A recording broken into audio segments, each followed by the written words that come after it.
The New York Islanders fall to the Pittsburgh Penguins in their season opener, but Matthew Schaefer's debut gives the team reason to hope. We'll talk about what he did and what it means coming up on today's Locked On Islanders podcast.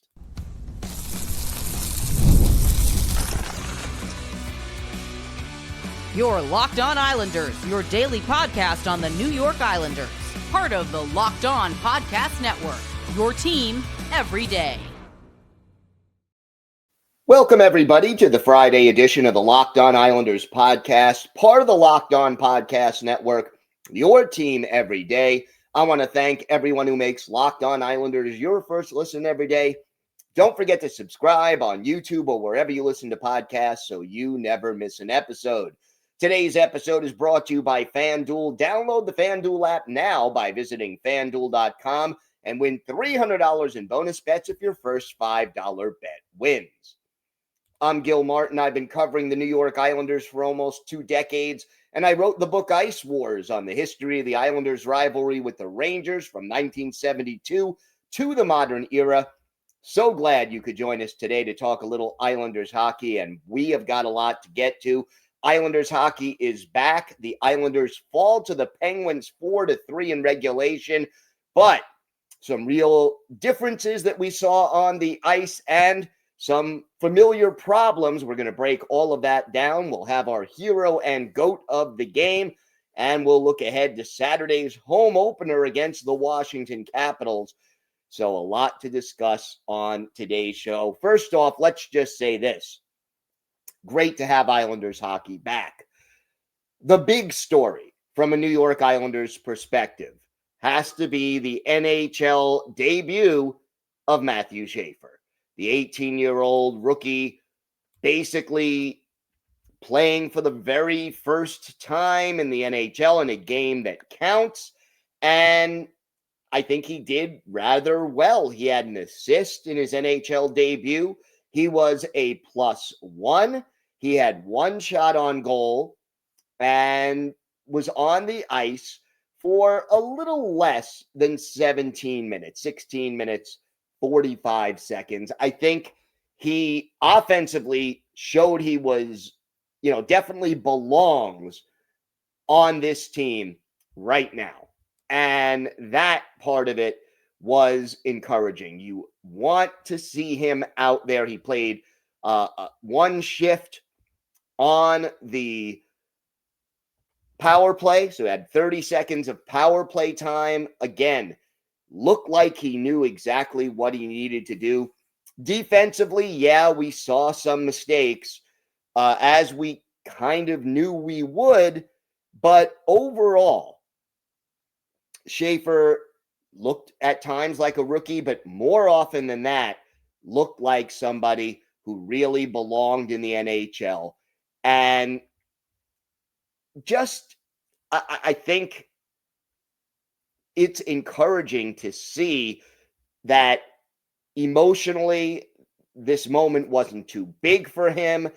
He utilized his teammates well. He was, for the most part, positionally sound. Yeah, he's got to be a little better defensively. Is he alone in that respect? Not even close. And that the Islanders just, there were some important differences and some disappointing similarities in the way they played. But we've got a new player out here in Matthew Schaefer who is going to affect this team for the foreseeable future. And the other player making his NHL debut, Max Shabanov, scores a goal set up on a beautiful stick handling play by Simon Holmstrom. Great to see the hand-eye coordination of Shabanov. He gets his first NHL goal. So the 2 newcomers, they do good things. And Schaefer is the youngest player to get a point, the youngest defenseman, rather, in NHL history to get a point in his NHL debut. That was encouraging. And again, just, positive results from the newcomers. And yet the negatives. And there were too many familiar negatives in this game. Special teams. We have to start with special teams. The Islanders go 0 for 3 on the power play. They did have some opportunities. It wasn't completely, without opportunities like too often it was a year ago. But they couldn't finish, and they went 0 for 3, and then giving up 2 power play goals, in 5 attempts. So you have a 60% penalty kill. Again, one game, you're not going to say this is the trend for the season, but at the same time, you go 0 for 3 on the power play. You give up 2 power play goals to the opposition, and you lose by 1 goal. Once again, special teams, definitely an issue. And goaltending. I'm not going to lie with regard to that. Ilya Sorokin made some good saves at times, but did he have his A game? No. And I think at least one of those goals, probably 2, are goals that he's going to want back. And, got to make those saves on Saturday or whenever it is that he's in, going to start next. We don't know whether Rittich or Sorokin will get the start on Saturday. One thing that was encouraging that I really liked, though, in this game, and I think for the long-term health of this organization and of this team, it's important. The Islanders played faster. And, everydayers are aware how often on this show we talked about this team needing to get younger, faster, and more skilled. Well, faster in hockey is not all about how quickly you skate. It's how quickly you move the puck. It's how quickly you react. The Islanders played a faster brand of hockey against the Penguins last night than they did for almost any game last year. And that's important. The NHL, and you heard both Matthew Darche and Patrick Waugh talk about this during training camp, during the preseason, leading up to the season. It's a fast-paced game. That's the way the game is played in 2025. Well, the Islanders definitely were better at moving the puck quickly and making the plays they needed to make. It was encouraging to see the speed of this team increase. And hopefully over the course of the season, that helps. Now, keep in mind, they're playing the Pittsburgh Penguins, and the Pittsburgh Penguins are, again, we're in the first week of the season, but the Penguins are not expected to make the playoffs. In fact, most people are picking them to be one of the worst teams in the league this year. And if that's the case, the fact that you were able to skate well and play faster against a team that's expected to struggle, that you take it with a grain of salt. But I was encouraged to see the way the puck moved, the way the players played faster, and they needed that. They needed that so badly. Great to see it showing up on the ice. And I think, Kyle Palmieri certainly played a good game. There were things to like out there on the ice. One other thing, and it's something everydayers will recall we addressed earlier this week. The team did stick up for each other. And last year, they didn't necessarily stick up for each other enough. So, Jonathan Drouin, you say what you want about the kid. He was in the thick of a lot of things, took a dumb penalty in the final minute of the game that kind of ended the Islanders' hopes and may make him sit out Saturday. We'll see if the league does indeed make him sit out for a game, but he took a high-sticking major in the closing seconds of the game.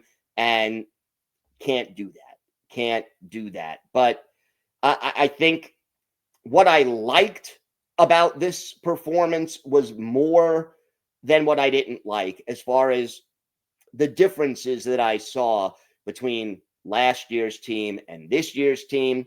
Positive debuts. Look, Matthew Schaefer has the potential to be a mainstay, the number one defenseman on the Islanders' blue line for a long, long time. Nothing he did last night against the Penguins changed my mind about that. If anything, it reinforced my belief that he has got the potential. And for a team that hasn't had a star player in a long time, a skater in particular, if you've got one in Matthew Schaefer, and he's not there yet, but if you've got one, boy, that is a step forward for this organization. And he's only 18, and he should just get better. We have got a lot more to discuss on today's show. We'll have our hero and GOAT of the game, and we'll talk about a move that Patrick Roy made that I get, but I don't get. So we'll talk about that. Plus, we'll preview Saturday's game against the Capitals. And for our Islanders' birthday of the day, one of my favorite Islanders of all time, one of the most popular Islanders of all time, and let's just say his nickname is Mr. Islander. So pretty easy one. Let's see if you can guess who that is. We'll talk about him and his legacy on this team. All that and more coming up next on today's Locked On Islanders podcast. Today's episode is brought to you by your friends at FanDuel. The NFL season is here, and FanDuel has an offer that you don't want to miss.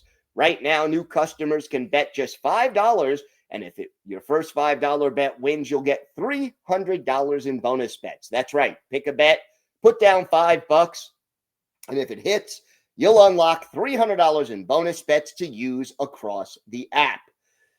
I love how FanDuel gives me so many ways to play. I've built parlays to increase my odds. I've tried player props, and I've even followed the live lines during games. It makes watching football even more exciting when you've got a little something riding on the action. So whether you're a casual fan or love diving into the stats, FanDuel makes the game day experience so much better. So what are you waiting for? Visit FanDuel.com to download the FanDuel app today to get started. Again, put down a $5 bet, and if your first bet wins, you'll get $300 in bonus bets to use across the app. Go to FanDuel.com and check it out today.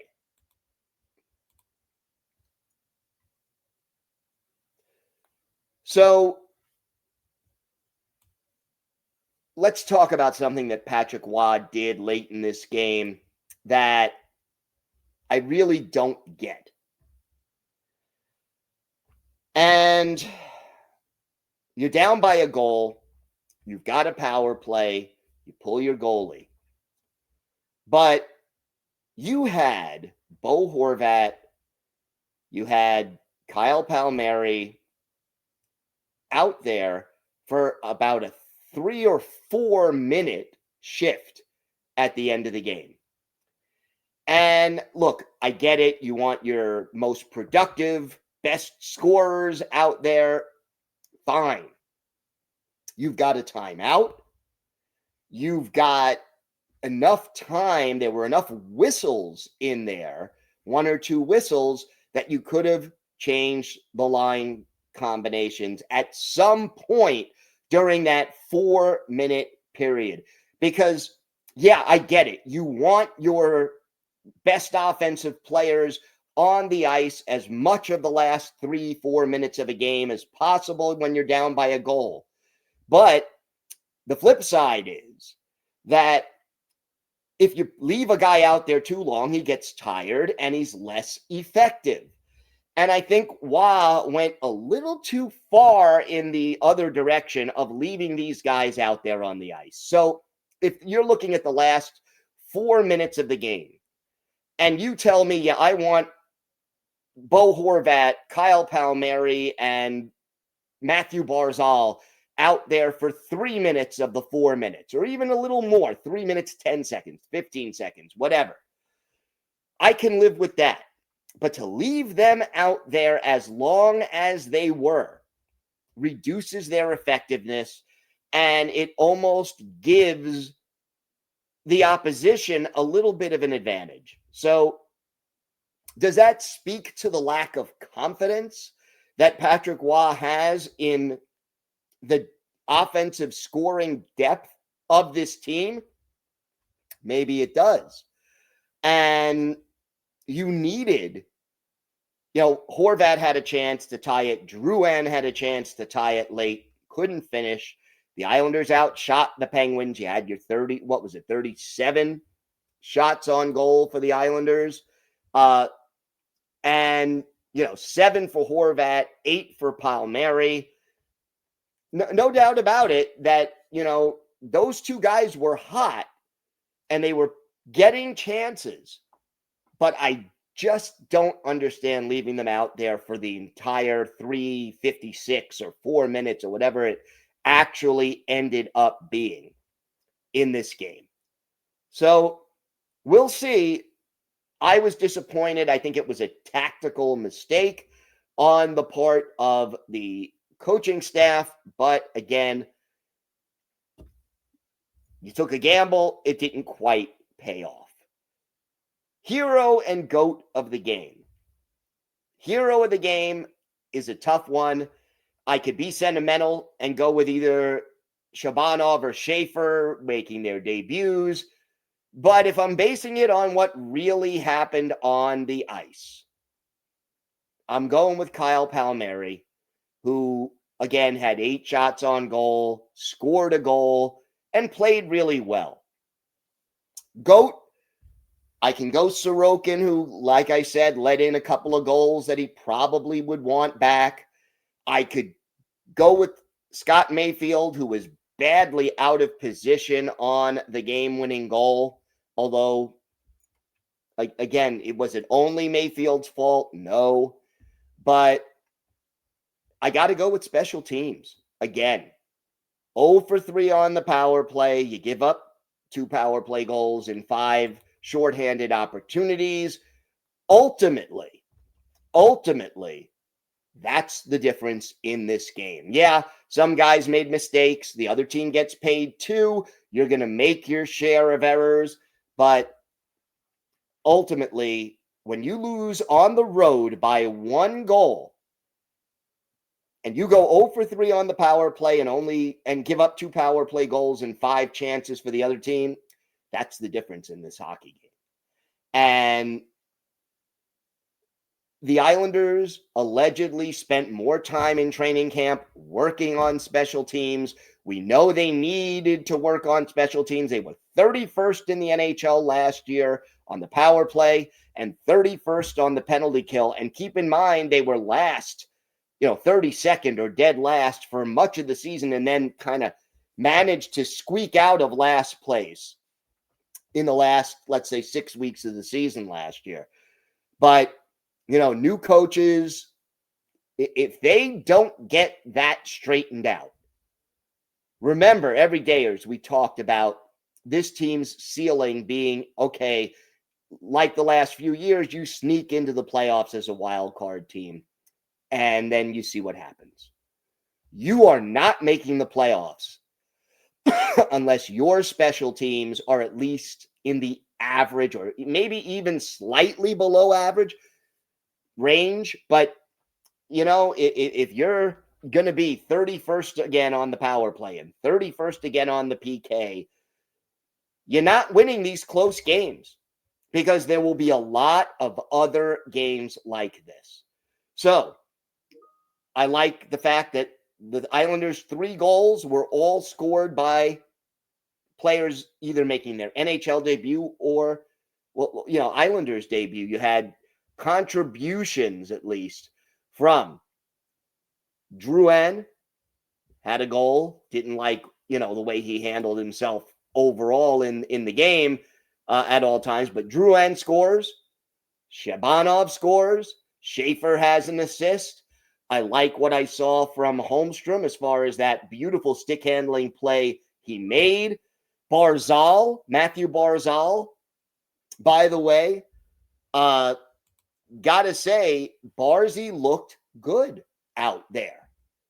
And, he had one assist, but the thing you look for with Matthew Barzal is skating. And, the injury that ended his season last year, I don't think it looked like an issue. He looked like his old self once again, and that is critical. So for the long run, I think there was a lot to like about this game, but obviously you come away with no points. That's disappointing. And now you got to go forward and get ready for the next game, another divisional opponent, the Washington Capitals. We're going to talk about that. We'll preview Saturday's home opener against the Caps and Alexander Ovechkin. Plus, we'll have our Islanders' birthday of the day. And another clue, it's a player who scored the most important goal in Islanders history. All that and more coming up on today's Locked On Islanders podcast.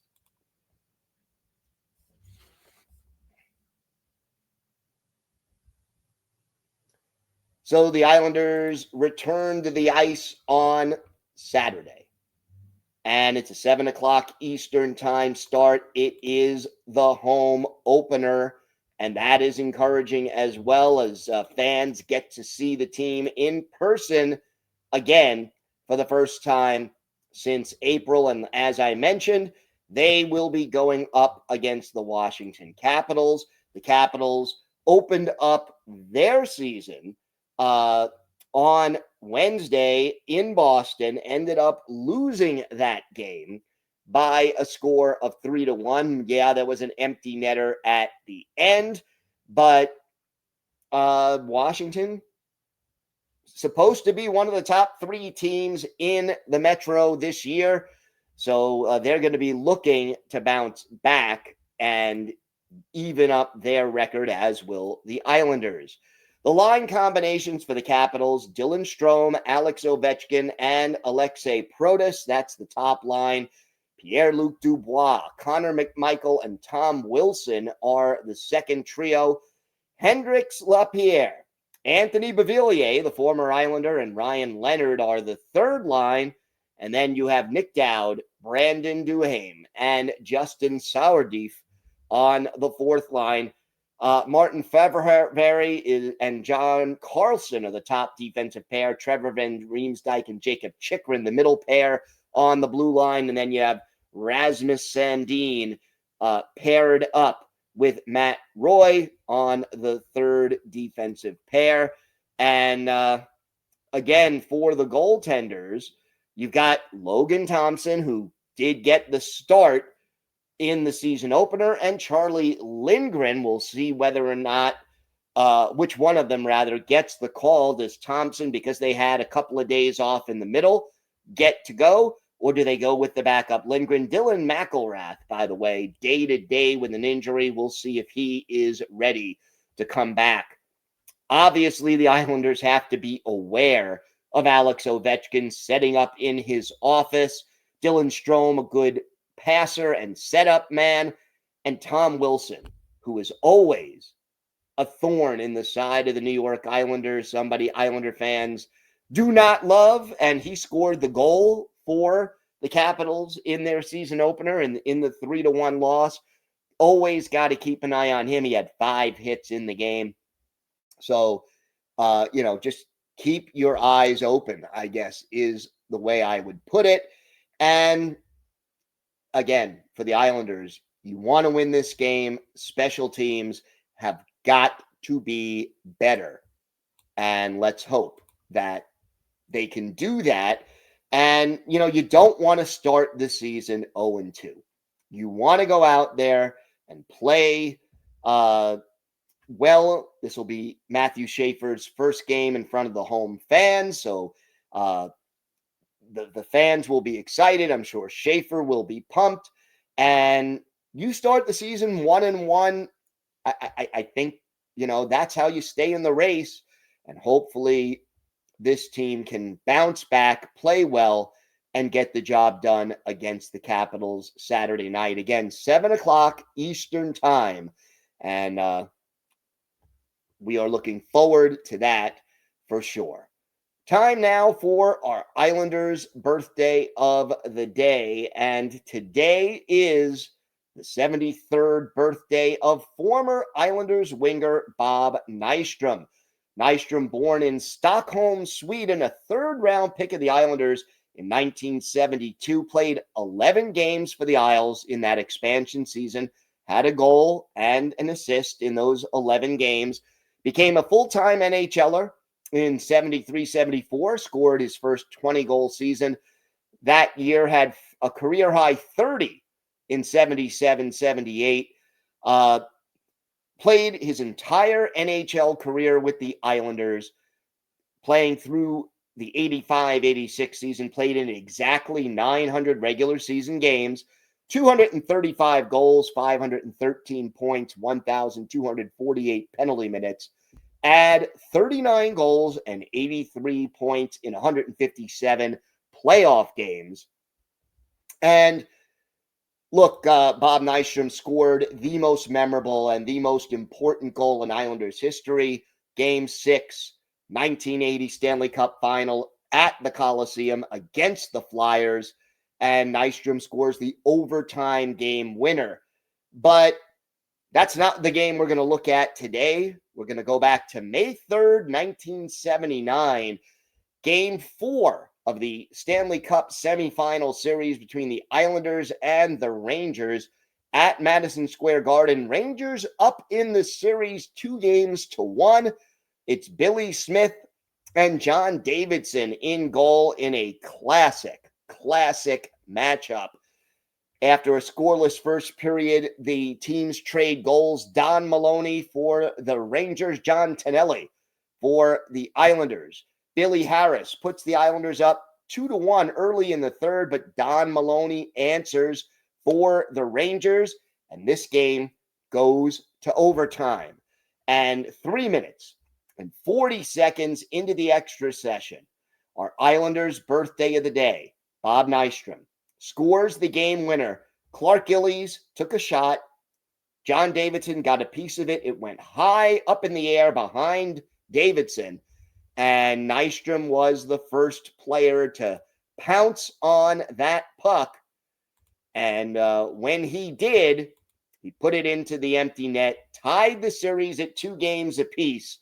And look, Bob Nystrom was never a sniper in the classic sense of the word. He was never a 40, 50 goal a year kind of a guy. But boy, he was clutch.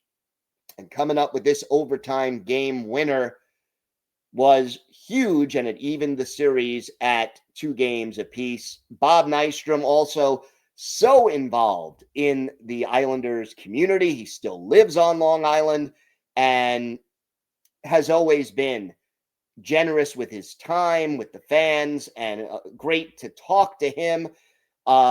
Anytime I got the chance, spoke to him for my book.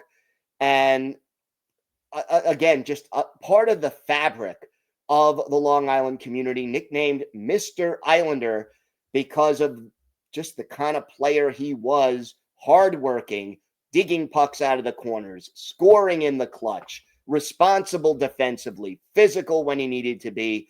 Bob Nystrom was an Islanders Islander. That's a reason that the Bob Nystrom Award is given out by this organization every year. And he is an all-time great Islander and will be remembered fondly by Islanders fans always. Thank you for making Locked On Islanders your first listen today. For your second listen, check out the all-new Locked On NHL Game Night. Every game, every night until a Stanley Cup champion is crowned. Get local analysis on a national scale. You could find Locked On NHL Game Night on Locked On NHL. It's on YouTube or wherever you listen to podcasts. It's part of the Locked On Podcast Network, your team every day. If you have a question, a comment, maybe a topic you'd like us to discuss on a future episode, send us an email to lockedonislanders@gmail.com. If you leave your first name and where you're from. We're happy to mention you on the show when we discuss whatever's on your mind. You could follow the show on X at Locked On Isles. You could follow me, Gil Martin, on X at Ice Wars, NYR, VSNYI.